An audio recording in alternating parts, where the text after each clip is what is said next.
bring you back to ringside at Foxwoods in Connecticut, where Prince Naseem Hamed prepares now for another theatrical, although tonight relatively brief, ring entrance, and Augie Sanchez will be coming into the ring first. But before we get to them, you've already noticed tonight that we have a live hookup with Roy Jones, the world light heavyweight champion and number one pound-for-pound fighter in the world, who's sitting by in Pensacola, Florida. Roy preparing for that TVKO title defense coming up September 9 against Eric Harding. And Roy, thanks again for joining us. Earlier this year, you fought David Telesco at Radio City Music Hall. It was a mismatch. You won every minute of every round. Then you fought a fighter named Richard Hall at the Conseco Fieldhouse in Indianapolis. It was a mismatch. You won every minute of every round. Aren't we likely to be looking at the same thing against Eric Harding? Well, I can't really say we're looking at the same thing, but you also have to look at back in 1992, I fought Bernard Hopkins. I thought I won every round.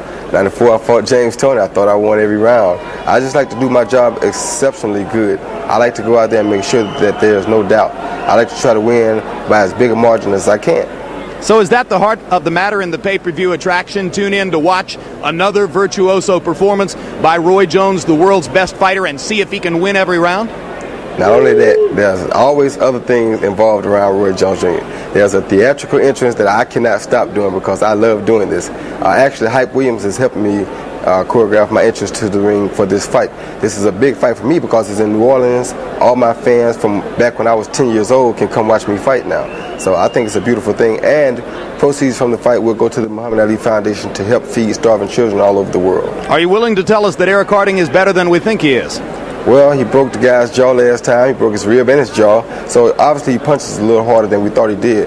But it doesn't matter because he's in trouble, just like anybody else who come across Roy Jones. Now, when I come to do my thing. I don't have time to tell you that he's good or bad because it doesn't make me no difference. I'm coming there to do what Roy does best, win. Light heavyweight business, Roy, because Darius Michalczewski is an unbeaten fighter and because he holds a version of the light heavyweight championship, there are people starting a groundswell on the websites and in the magazines. You've told us in the past about some of the obstacles facing the possibility of a title defense against Darius Michalczewski. Is there any more action on that front?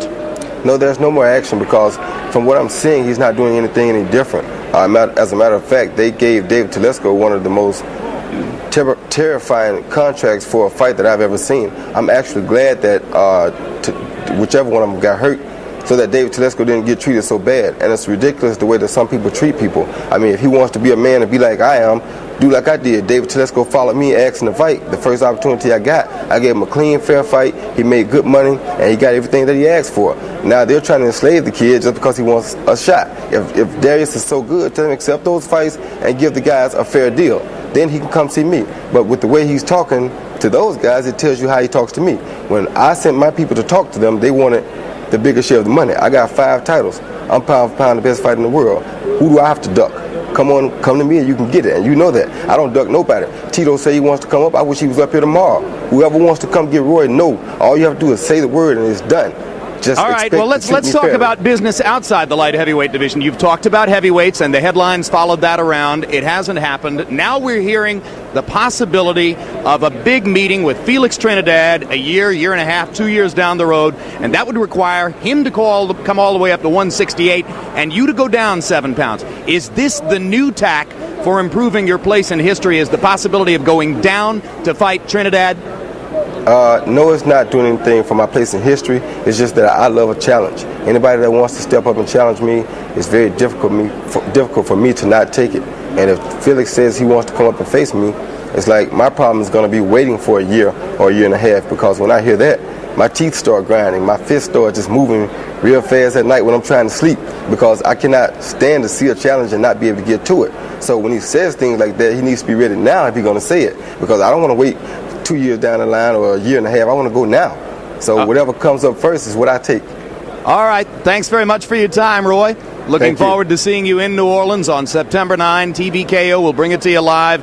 The battle between Roy Jones and Eric Harding for Jones's World Light Heavyweight Championship. On the same card, Marco Antonio Barrera returns to action for the first time since his all-out, unforgettable war with Eric Morales in February of this year. That's significant because Barrera is seen as one of the primary markers in Prince Naseem Hamed's career down the road. Will Hamed eventually take a fight against Barrera, who is one of the world's best at 122 pounds and will be moving up now to 126. Well, Barrera and Morales are superstar fighters, but of course all business at 122 and 126 pounds revolves around Prince Naseem Hamed because of his unique appeal inside and outside the ring.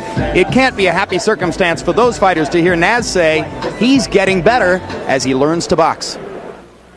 It was a big joke. I wasn't really taught anything. Very, very unprofessional. I was just fooling myself. I wasn't training as a world champion then. After a lackluster win over Wayne McCullough in October 1998, Naseem Hamed effected a publicized, bitter split with trainer Brendan Ingle.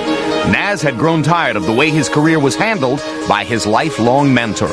Just imagine walking in the gym every day, basically, and just doing whatever you wanted. Just, wrapping your own hands, going on a certain bag, going on the pads, doing the same repetition on the pads, sparring to the body. And I was just training without nobody's advice, nobody's guidance, nobody's training methods.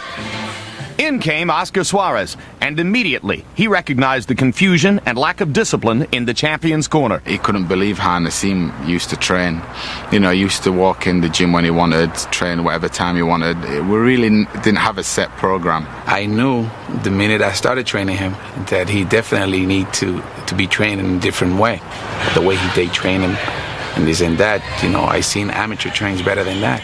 He never did a sit-up, he never did a pull-up, he never did any proper running. Oscar brought all that really to the table.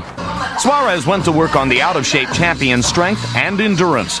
He then turned to basic technical flaws, subject to criticism throughout Hamed's career. He said to me that we got to work on balance, and you got to work on your combinations, and when you've thrown so many shots, being prepared and leaving your hands basically near your chest so you can throw, so you can regroup and throw more. When you have a fighter that is a one-punch artist, they don't realize sometimes that speed is power. And I told them that you look better when you throw a 3 or 4 punch combination and hurt someone and finish them on a combination. In preparation for his fight against Paul Ingle, Naseem got more than a taste of Suarez's demanding training camp. Now, I'd never trained 10 weeks in the whole of my life for a fight. The most I trained was maybe 4 or 5 weeks before a fight. That's what I used to do then. And it was just a joke to Oscar when he heard this. Hamed's 11th round stoppage of Ingle was followed by a foul-infested wrestling match win over Cesar Soto last December in Detroit. Critics were digging their claws into the champion, who was still adjusting to his new regimen. I realized that was only my second fight with my new trainer. And I knew that I was going to progress and improve in the best ways in the future. Superstar trainer Emmanuel Stewart had been a late addition in Hamed's corner against Ingle, and then co-trained him for the fight against Soto. Both Hamed and Suarez try to counter rumors that Emmanuel's presence is again a source of turbulence in the camp. The times that we've been together, we agree on everything. Why? Because we are professionals, you see? And that's what it's all about. I'm being trained by Oscar Suarez. Every training camp I've been to, I've been trained by Oscar Suarez, not Manny Stewart. Against Vuyani Bungu last March, Stewart and Suarez took turns counseling the fighter between rounds of Hamed's convincing 4-round knockout victory. For the Bungu fight, I trained unbelievable and everything just clicked. I boxed great. In my eyes, it was a perfect performance. I went to the body, broke down the body, put him in a tight suit, took him out. Now we're told Suarez has established himself as Hamed's #1 trainer and only corner voice. In preparation for tonight, they spent 9 weeks in seclusion at Big Bear. Further evidence of Naz's newfound dedication to the sport. The only thing a fighter can think about is basically becoming victorious and finding out the best way of doing his job, and to be single-minded and to be focused on what he's doing. And at this moment in time, I'm 100% that. Whether Oscar Suarez has successfully eliminated the flaws that Hamed himself claims were removed after the McCullough fight remains to be seen. The future of his career, continuing moments from now, will provide the ultimate answer. So there you have it, George. At 34-0 with 30 knockouts, Prince Naseem says he's just now learning to fight. Good news or bad news for Naz fans? I think it's good news because he's honest. And that's the last thing you expect from boxers is honesty.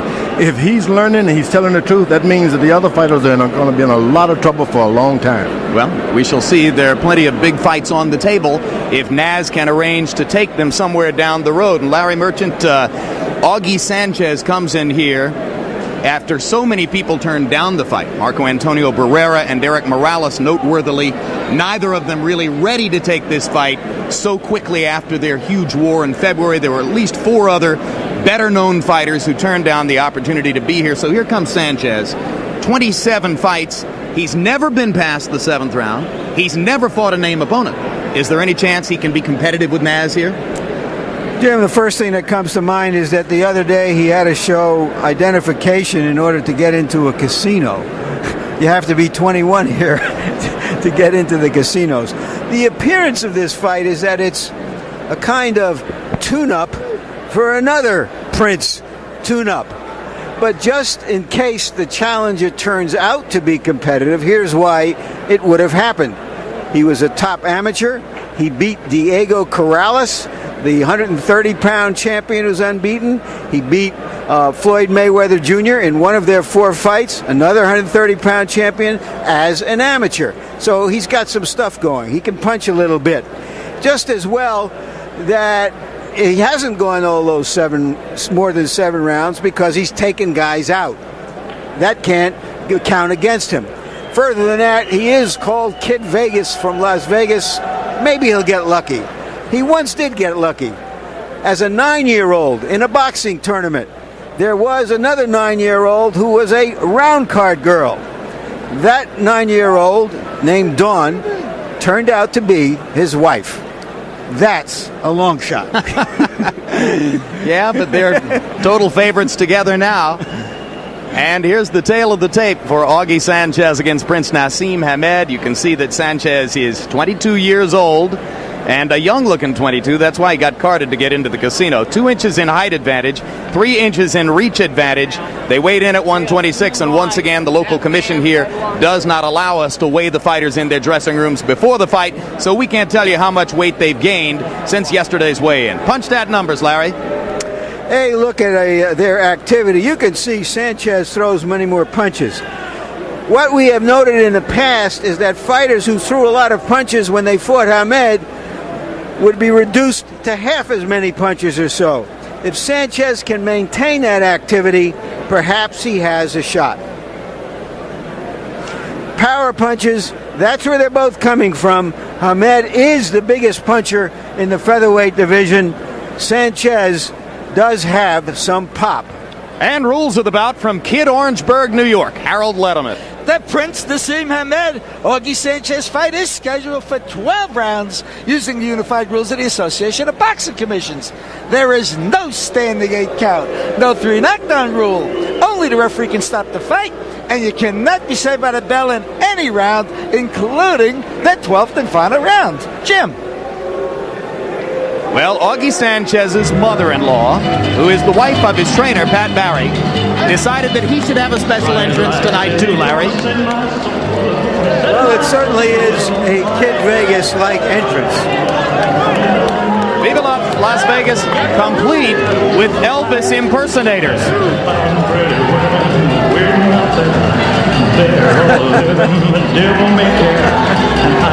Augie seemed a little embarrassed by this. He said, it wasn't my idea, it was my mother-in-law's idea.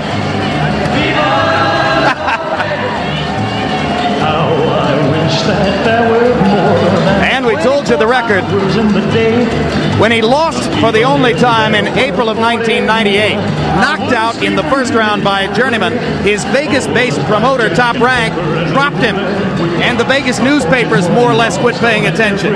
And Augie lost some of his fan following. But since then, 10 straight wins, 9 by knockout, and his camp says he's ready for Naz. I guess you have to wonder why, at the age of 22, if he was a serious prospect, they would put him into this fight.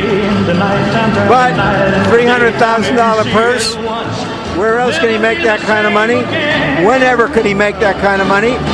If he gives a good account of himself, there'll be more out there. Augie's big weapon is the left hook. If he scores a dramatic upset and knocks out Prince Naseem tonight, he'll probably do it with a left hook. And Elvis lives. As always. The dice stay high. Let me shoot a 7 with every shot.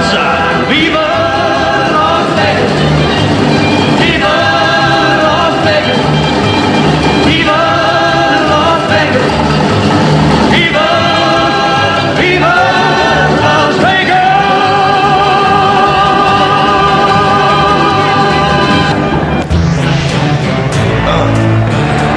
We got to get him on an outdoor fight so that he can hire the flying Elvises to land in the ring for him. And while you're watching the fight tonight, we invite you to log on to hbo.com/boxing, where you'll be able to view our revamped website with a special new feature: live streaming audio from the microphones on tonight's trainers. Pick out the trainer you like and listen to him, if you want to, all the way through the fight. You can also judge the fight and answer the question, do you like Prince Naseem's theatrical ring entrances? You may answer yes or no.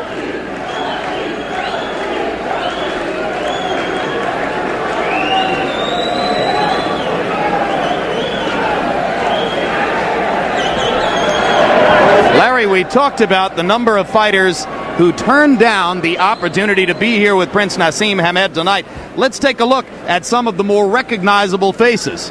Well, there's Barrera and Morales, as you mentioned. After that brutal fight, they really do need time to restore themselves physically, mentally, and emotionally. It looks like Barrera will be the opponent early next year, Morales perhaps later than year. Marquez's declining an invitation is really puzzling and mysterious, since he had chased Hamed for so long and then he couldn't take yes for an answer. And Tapia was offered $1.5 million and he turned it down. All of them being offered much more money than any of them had ever made before. Up and in, up and in.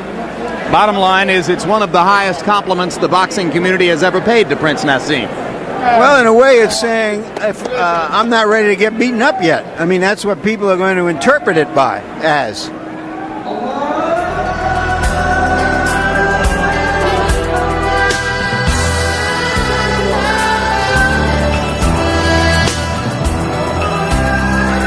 Longest current championship reigns.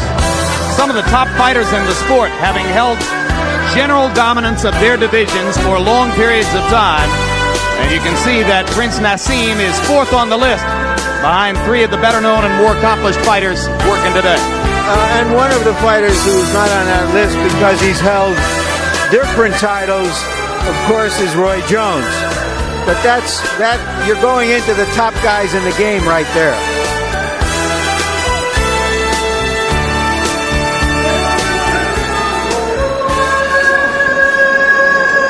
And we're waiting for the entrance of Prince Naseem.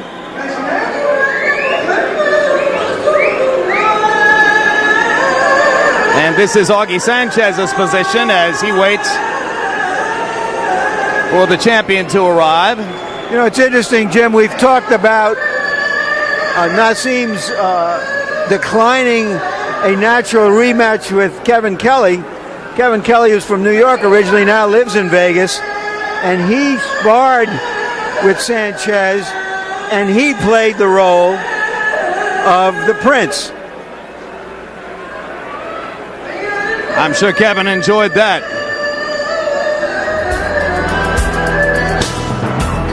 Current undefeated champions in the sport. And you can see that Prince Naseem is third on this list in terms of total number of wins. Eric Morales has done a lot of business early in his career. You know, once again, we're primarily into the elite people in the game. Spadafora accepted. He holds one of the titles in the lightweight division. Gomez is a cruiserweight champion.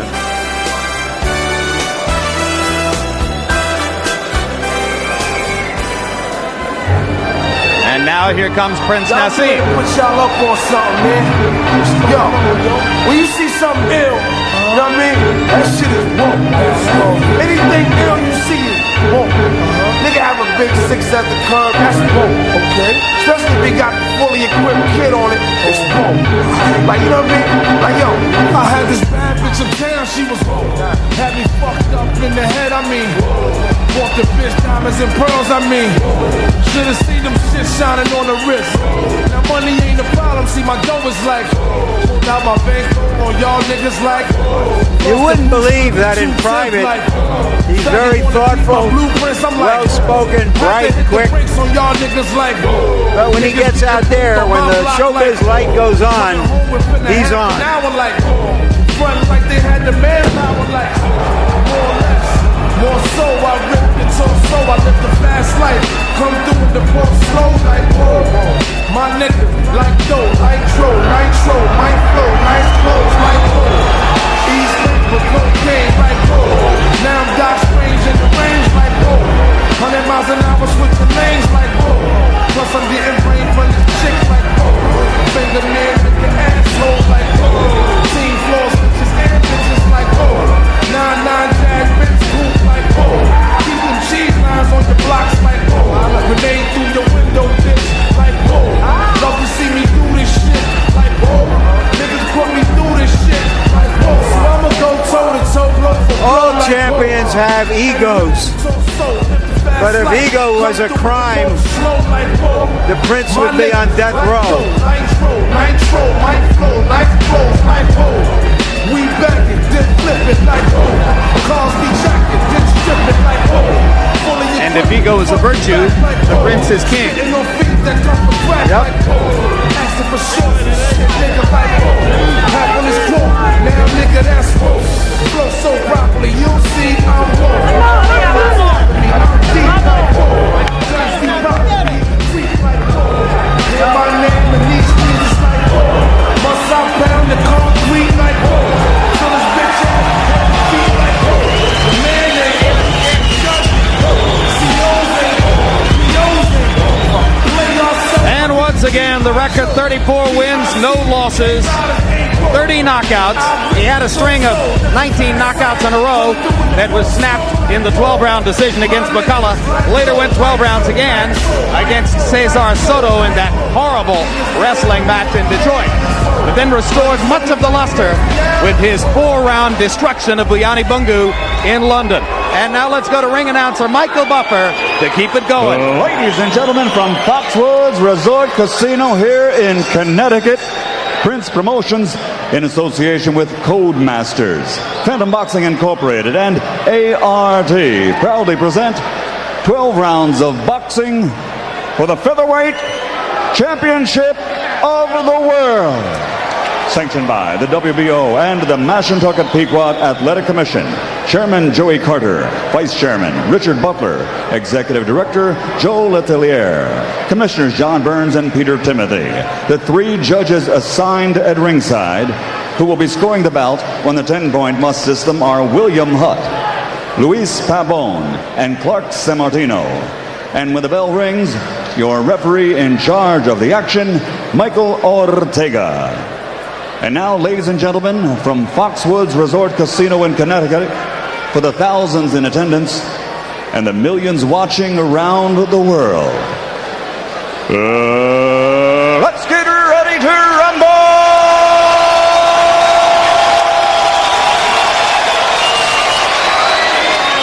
Introducing first, fighting out of the blue corner, wearing silver, trimmed with gold. He weighs 126 pounds and has an outstanding professional record. In 27 contests, he has 26 victories. He has demonstrated his knockout power by stopping 23 opponents inside the distance, and he has only 1 loss. Ladies and gentlemen, here is the featherweight pride of Las Vegas, Nevada, the challenger, Augie Kid Vegas Sanchez.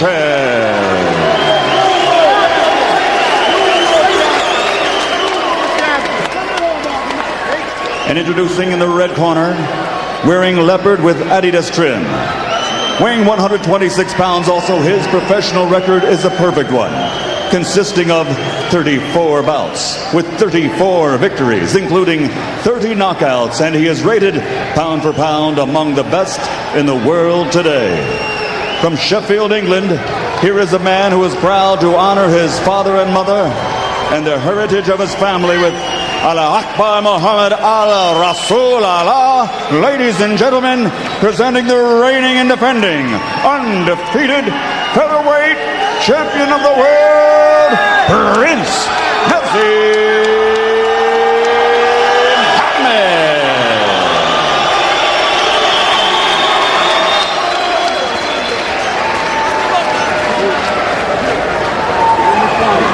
Everybody out. Chief Second, stay in. What with the bill now? I want everybody out.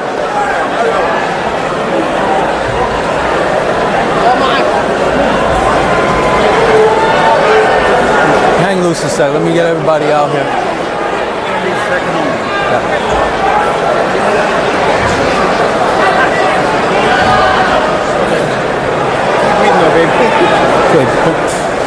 Okay, gentlemen, we went over the rules in the dressing room. I want a good, clean fight. Protect yourselves at all times. Obey my commands at all times. Chief Seconds, Ahmed, trunks right here, a little bit high. From here up is good. Augie, from here up is good. Okay? We good, clean fight. Touch him up. Good luck. Touch him up. Good luck. First thing we want to find out here, does Augie Sanchez belong in the ring? Has to show that real fast. Bad sign for the Prince already. The referee is a no-nonsense man. Ortega once an outstanding welterweight. Well, whether he belongs in the ring or not, Augie's been here long enough to have signed a 30-year lease. Prince Naseem needled Augie Sanchez at the pre-fight news conference, saying he had a case of nerves. At one point, Sanchez paused while speaking to the assembled press corps, and Naz laughed and said, "What's the matter, Augie? Are you a little nervous?" So he feels as though there's an element of man against boy here. And Sanchez is known to take a little while to relax and calm down in the ring. Let's see if he can get in a big blow, or if he takes a big blow early that helps him to settle down. One thing about knockout artists, especially when they've got a lot in the first few rounds, it means they don't like going the distance. So you want to, if you're the opposite fighter, you want to tag them along, hit them every now and then, discourage them, let a lot of the air go out of the balloon before you go and mix it up with them. And of course, Naseem is one of the great knockout artists in the sport, but Sanchez is the one who's never been past the 7th round in his whole career. So when Larry Merchant asked Prince Naseem in a meeting, do you feel an urgency to get in there and get him out in a hurry because he's young, energetic, and a knockout puncher? Naz said, no, quite the opposite. I'll take my time. Sanchez has already gone into the body with straight right hands over and over. That means he's got a plan ahead. And I like the idea that Sanchez is going to the body early, making Naseem understand that the fight goes long, you're not going to have your legs either. And as Augie throws his right hand to the body, Naz starts throwing his left to the body. Prince Naseem more or less in a southpaw stance, and here he does have the right foot way in front, but oftentimes Naz will just square up and fight as an ambidextrous fighter. Sanchez much more the conventional stand-up fighter in this matchup. Left hook. A little mechanical with it, but Sanchez unveiling his primary weapon. Most important thing early here seems to be that Sanchez does see what the Prince is trying to do. He seems to see the punches coming just right there as he missed it, because what the Prince makes him so effective is his ability to punch from awkward angles that opponents don't see.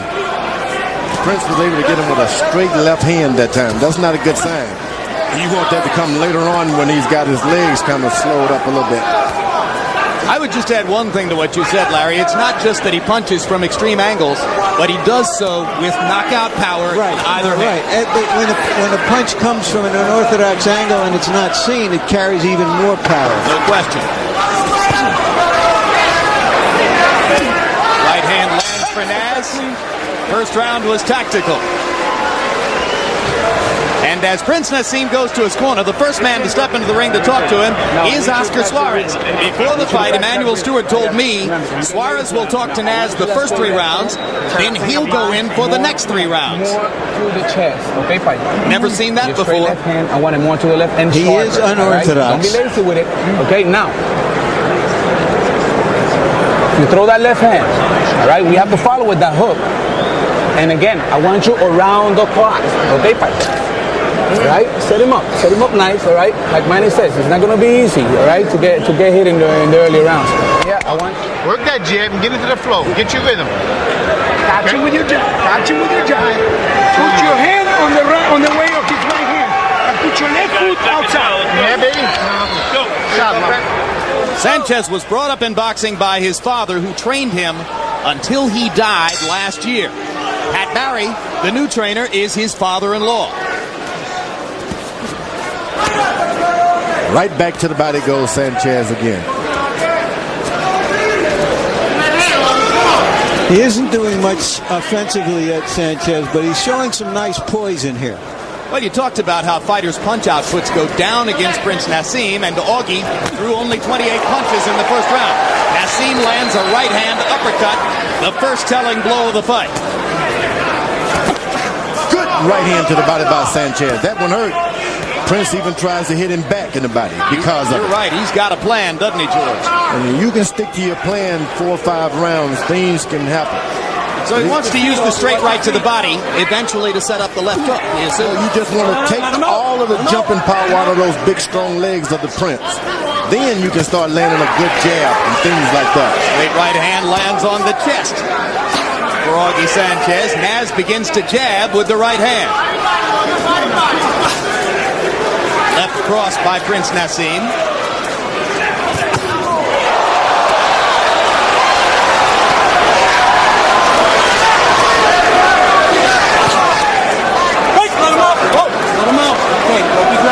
You're holding. You'd like to see Sanchez get a little more active and stop waiting around, because if you wait around for a guy that hits it hard as a Prince, you're going to get hit. Down goes Naseem on a straight right hand, and Michael Ortega is going to rule it a foot on the foot. Well, I didn't see the trip, but that punch also bloodied the nose of Naz. If it had been a knockdown, it would have been the 5th knockdown of Naseem's career. 3 of them were against Kevin Kelly, and 1 against I thought it was a clean knockdown. What do you think, Harold? You go down on the end of a punch, it's a knockdown, and that's all there is to it. He got hit, he went down, it's a knockdown. And now this will be the 2nd slip of the round. And Sanchez is shaking his right eye as though he feels as though he's been butted. He was hurt by a left hand, Jim, as they were breaking up. Clean. And he was stung and jarred. So this round is taking a turn, and he's trying to hold on and save time and survive the round right now. After getting hit on the break. Watch your head, watch your head. Prince better beware. And another big left hook by Sanchez. And Naseem almost went down again. And now he lands a big left hand. He better beware, because this is the puncher. You just can't do anything you want with a puncher. Get back. Okay. And I'm not sure Augie Sanchez has recovered from the left hand that he took. But he's still dangerous. There's a mouse under the right eye of Sanchez. There's some swelling outside the right eye of Naseem.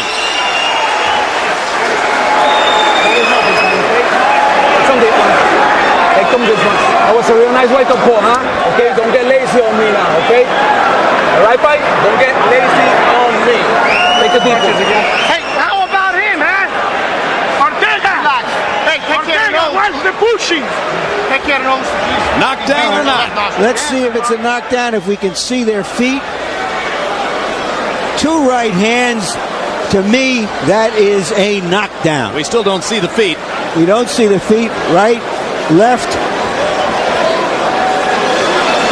And that's the exchange later on in the round. That's when the Prince thought he was hurt. Ortega is running around there, and I'm not sure what he's doing.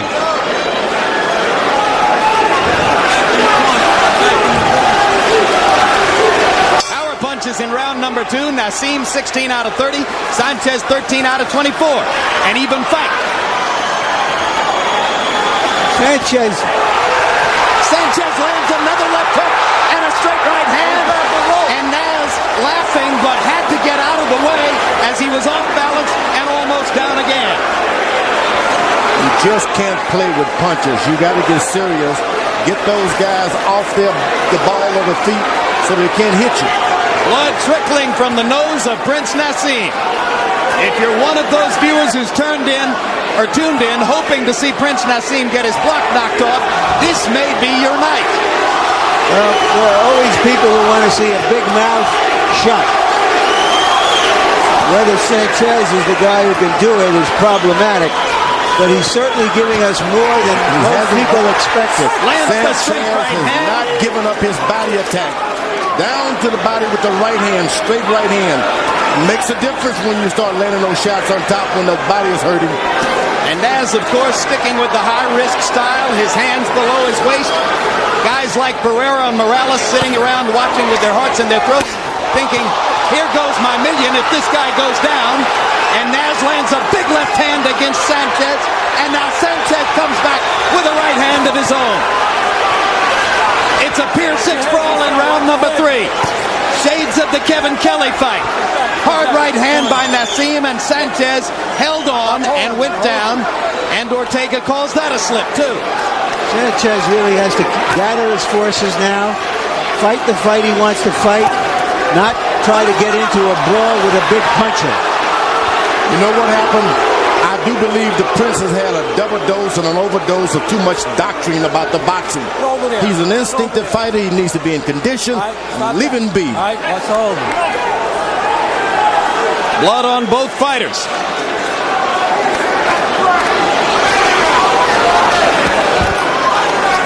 Augie Sanchez getting a lot of big chances in the first 3 rounds here. They trade left hooks. Big right hand by Naseem. And another big right hand. And Sanchez grabs the right hand and holds on. For good reasons. You see the quickness of Prince Naseem Hamed flashing these punches out of nowhere. You know, Kevin Kelly warned him, don't lose your focus. No matter what happens in there, fight your fight. But he's getting a little flustered, is Sanchez, and starting to fight a fight that's more advantageous to the Prince. He's just taking a beating deeper into there. the trick bag and starting to give Sanchez a beating with hard power shots in the 3rd round.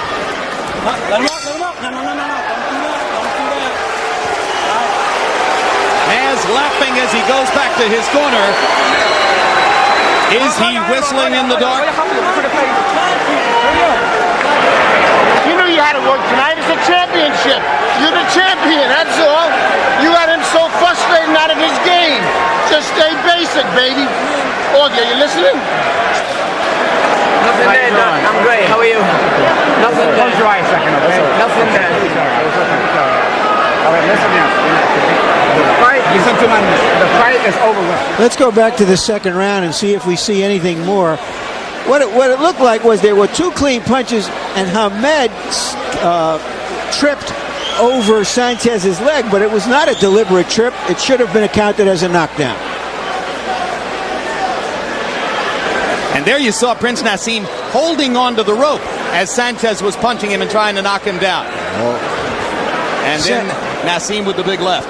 Sanchez seems hurt still. He's got to go back, retain his poise, start fresh, not just get into a war with a guy over a minute between rounds.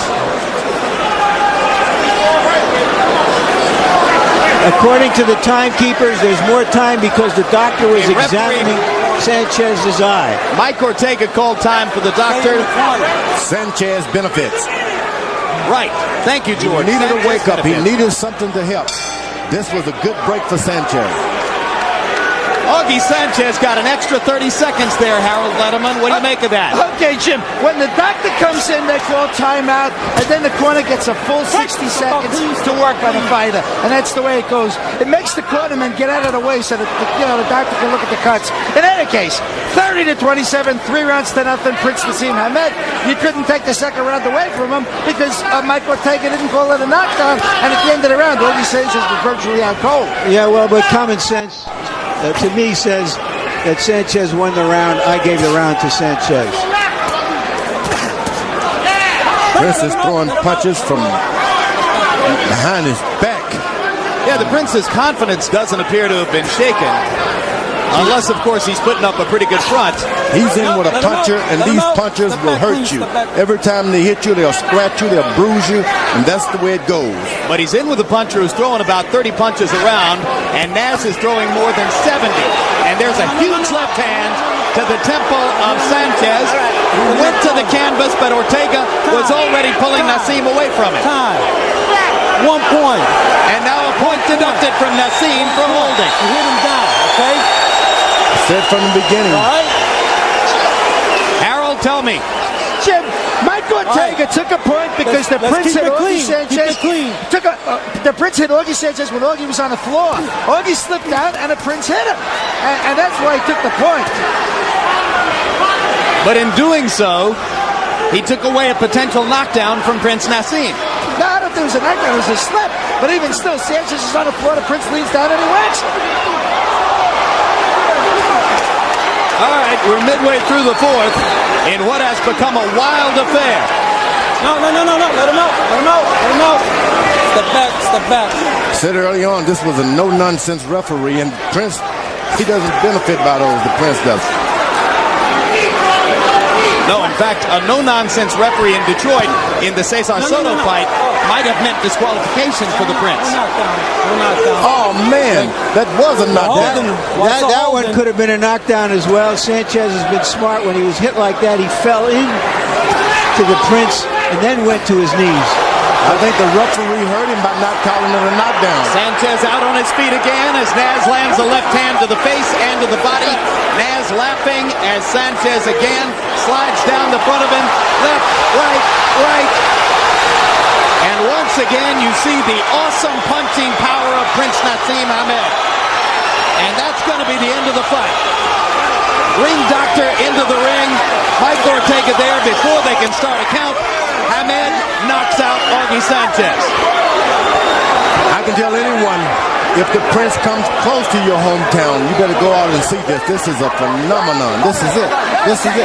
Never seen anything so spectacular as the young Muhammad Ali when he was Cassius Clay. Ever seen a bigger puncher in the lower weight class? You just don't know where the power is coming from. It's an athletic miracle what he does with those punches. We'd have to go back and watch the fight in tape to calculate how many knockdowns there could have been if Ortega had ruled a knockdown every time a possible knockdown was there for the ruling. I think there was, was there 1 knockdown in the fight? 2 maybe? There could have been 6. All I can tell you is, look, he's an acrobat. You better get his autograph. Yep. And it was HBO who decided to bring this guy over like they did the Beatles way back, Ed Sullivan. Why don't you go ahead and give us credit for the Beatles too, George? Now watch how he holds his balance, keeps his eyes open. It's amazing. You never see a puncher with that kind of balance. Eyes wide open, takes a chance. Even when you're fighting a puncher, you take a chance. That's amazing. That is amazing. And the doctor was in the ring before Ortega would ever have had a chance to begin a count. So the fight was over, in effect, from the moment Sanchez hit the canvas because of all the punishment he had taken up to that point. You're right, George. He got hammered by power punches in every one of the 4 rounds. And to think about it, he comes in courageously when you're in with a puncher. Sanchez is a puncher. He hurts you every time he hits you. And Sanchez has not yet gotten up off the canvas And medical practitioners are getting order in the ring so that they can properly deal with Augie Sanchez. Gotta get this is a live shot of Sanchez. Don't get excited. Carry out, okay, Augie? Once again, remember, his father-in-law, Pat Barry, is his trainer, and I believe that's the voice of Pat Barry saying, don't get excited, they're going to carry you out. I said early on that knockdown that they call a slip was truly a knockdown and should have been counted to give this guy a chance to recover a bit and even get some mercy. But the ref called it a slip. Got the shoes. So right now. Hang on. Scanner waiting. Some of the corners come in. 2-1 right after And you can see that every possible protection is being brought to bear to give Augie Sanchez the best chance to leave Connecticut in good shape. Yep. He's young, and he's in great condition. He's only 22. He's in good condition, so probabilities are great. As Larry pointed out, he had a long amateur career, almost made the United States Olympic team at the expense of Floyd Mayweather in 1996. There's Prince Naseem Hamed, his father at the side of the screen there to the left. His father Sal, who came from Yemen to Sheffield, England, didn't speak the language, brought his family there. And as Naz says, my father's my hero. He found a job in a strange country and raised his family. Had a long trail. Final punch stat numbers. Naseem Hamed, 81 of 229. Almost all of them power punches. Almost all of them devastating power punches. And Augie Sanchez managed to get off 114 punches and land 43. 40 of 98 power shots for Sanchez, who hurt Hamed 2 or 3 times in the fight, but was hurt much more badly in return.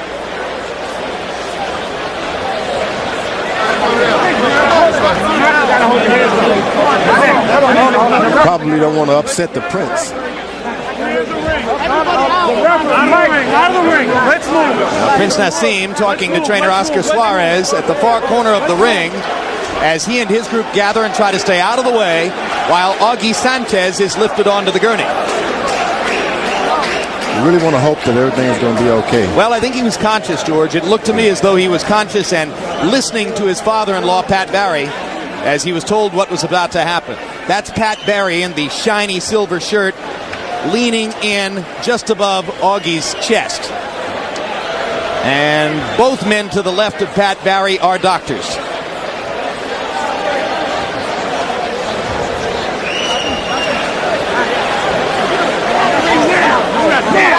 Obviously, the concern stems from the 3 punches that took Sanchez out and the force with which he hit the canvas after being hit by the last punch while going down.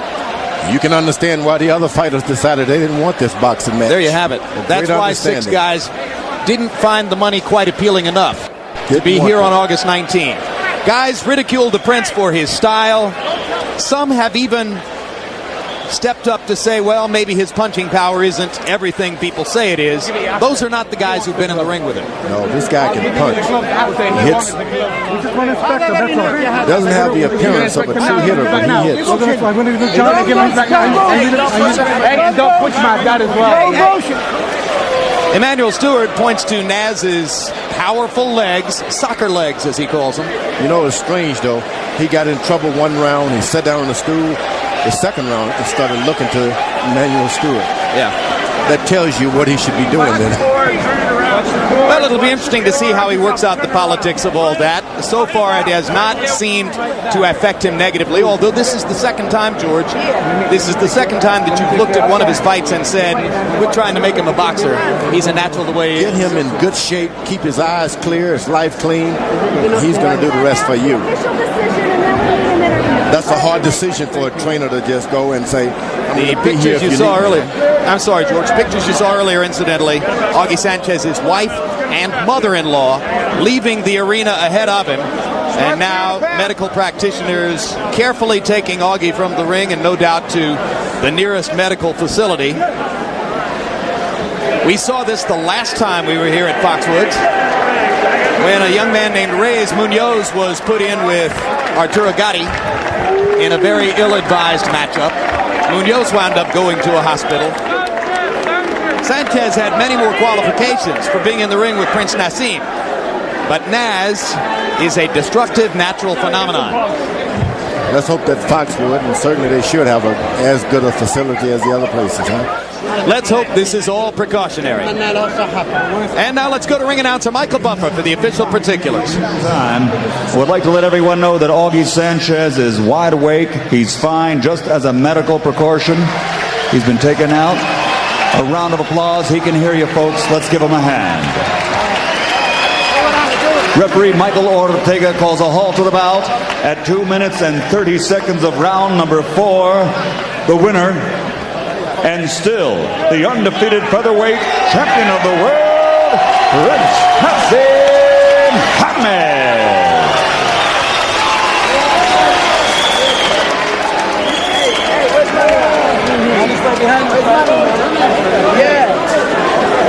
Where's Manny?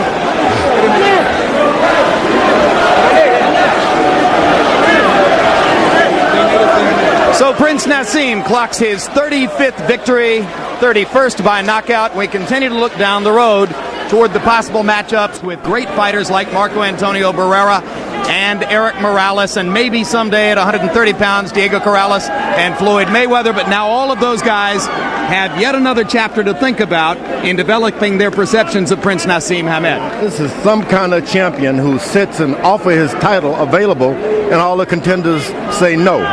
It's unheard of, and for good reasons. He has power in both hands, and he has the eyes of an eagle.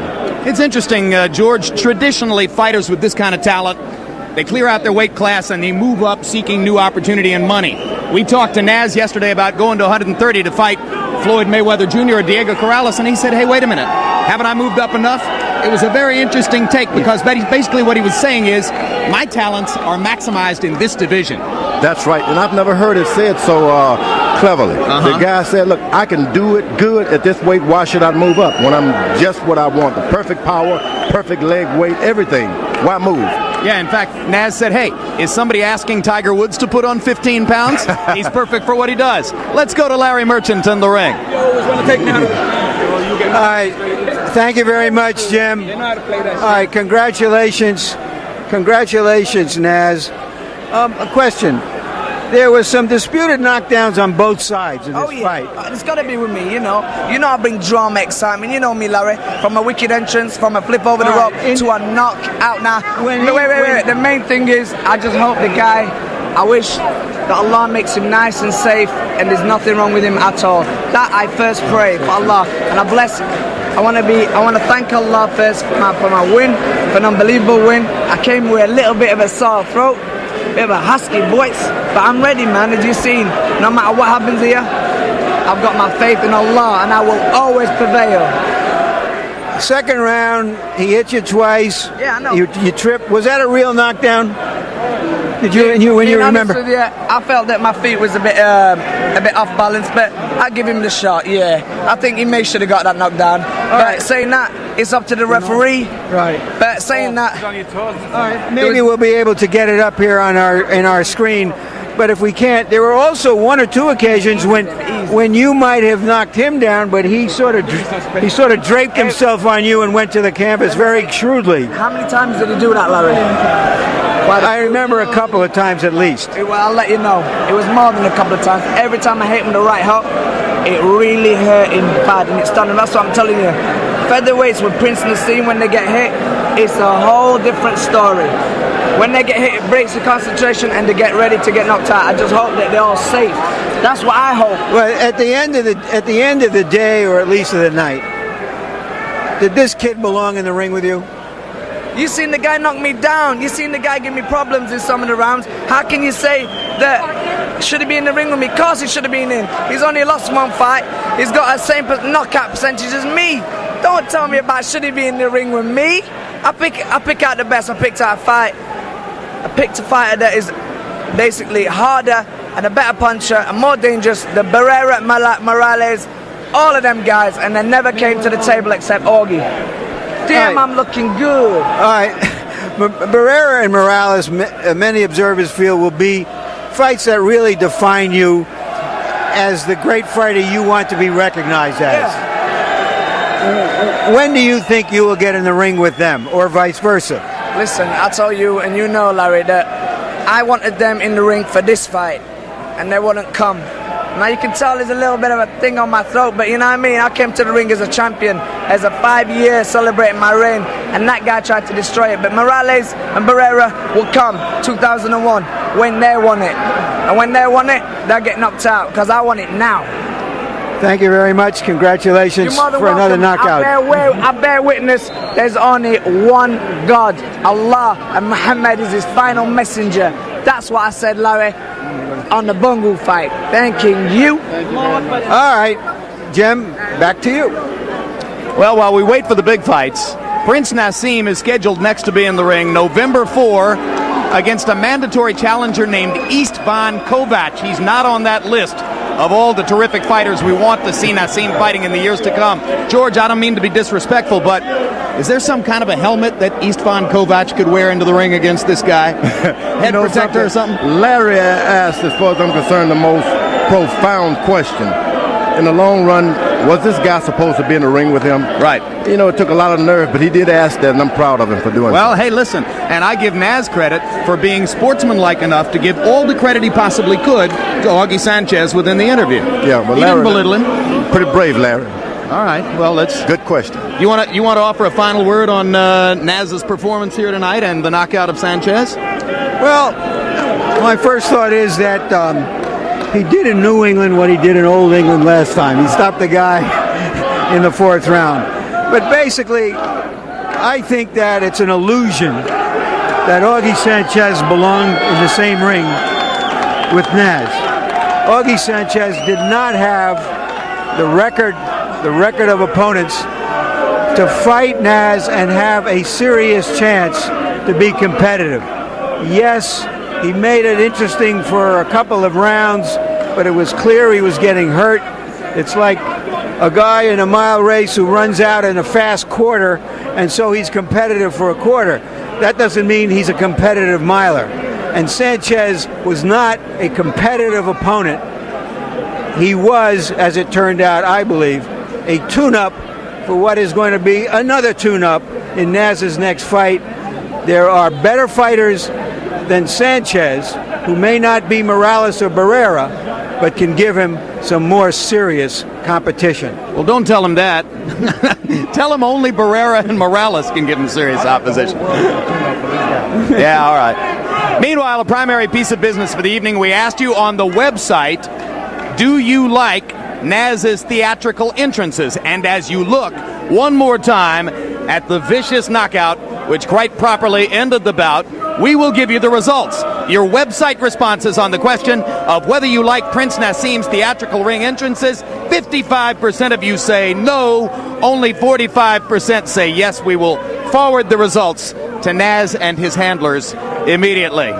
We'll have a final word about boxing in just a moment. Right now, let's look at some upcoming programs here on HBO. Strong, spirited, and on the road to greatness. That's the heart and soul of Boxing After Dark. Now, one of the best young fighters in the world, undefeated champion Fernando Vargas, fresh off his domination of Ike Forte, defends his junior middleweight title against top contender Ross Thompson. Plus, rising young star undefeated Vernon Forrest and veteran contender Raul Frank battle for the vacant world welterweight title. Vargas versus Thompson, Forrest versus Frank. Live Saturday, August 26th. And just a week later, more great Boxing After Dark action returns. Saturday, September 2nd with the sensational undefeated champion Erik Morales. HBO Boxing After Dark.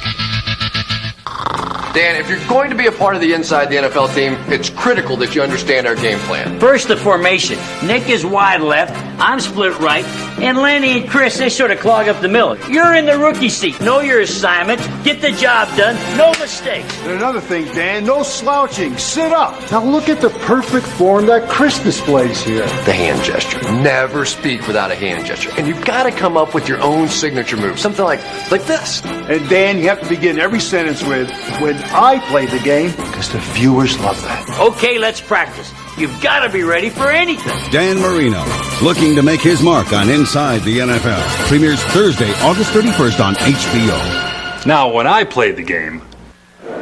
On a serious note, one final word on Augie Sanchez He has been taken to a nearby medical facility called Bacchus Memorial Hospital. We are told that Augie was talking with his father-in-law as he was taken out of the arena, and the hope is that all of the medical care which was taken with him was entirely precautionary.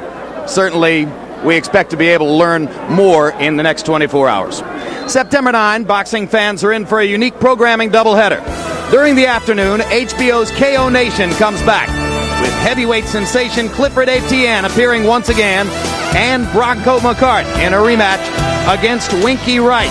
Clifford Etienne and Bronco McCart against Winky Wright on KO Nation September 9. And then, later that evening, TVKO brings you Roy Jones Jr. defending his World Light Heavyweight Championship against Eric Harding. Jones looks for a spectacular performance against Harding, who upset Antonio Tarver to get the chance. If you've been with us this evening on HBO's World Championship Boxing, you saw a knockdown drag-out battle between Antonio Diaz and Mickey Ward in the first fight, eventually won by Diaz on a unanimous decision. A courageous performance for the young man who came across country from Coachella, California to beat the New Englander in New England. And then, despite being knocked down, and it was ruled a slip, but you heard him say it was really a knockdown, by challenger Augie Sanchez, Prince Naseem Hamed delivered a devastating series of hard punches in a crescendo, climaxing with that combination right there, and knocked out Augie Sanchez for his 31st KO in 35 fights. Coming up immediately following our show, stay tuned for Oz on the East Coast and the premiere of The Right Temptation on the West Coast. And now for the entire HBO crew, I'm Jim Lampley saying so long from Mashantucket, Connecticut. The executive producer of HBO Sports is Ross Greenberg. Tonight's edition of World Championship Boxing was produced by Dave Harmon and directed by Mark Payton. The feature producer was Thomas Odelfelt. Associate Director Max Siegel. Assistant to the producer Thomas Huffine. Production Manager John McCallie. Technical Supervisor Roy Otaki. And the Technical Director was Doug Getz.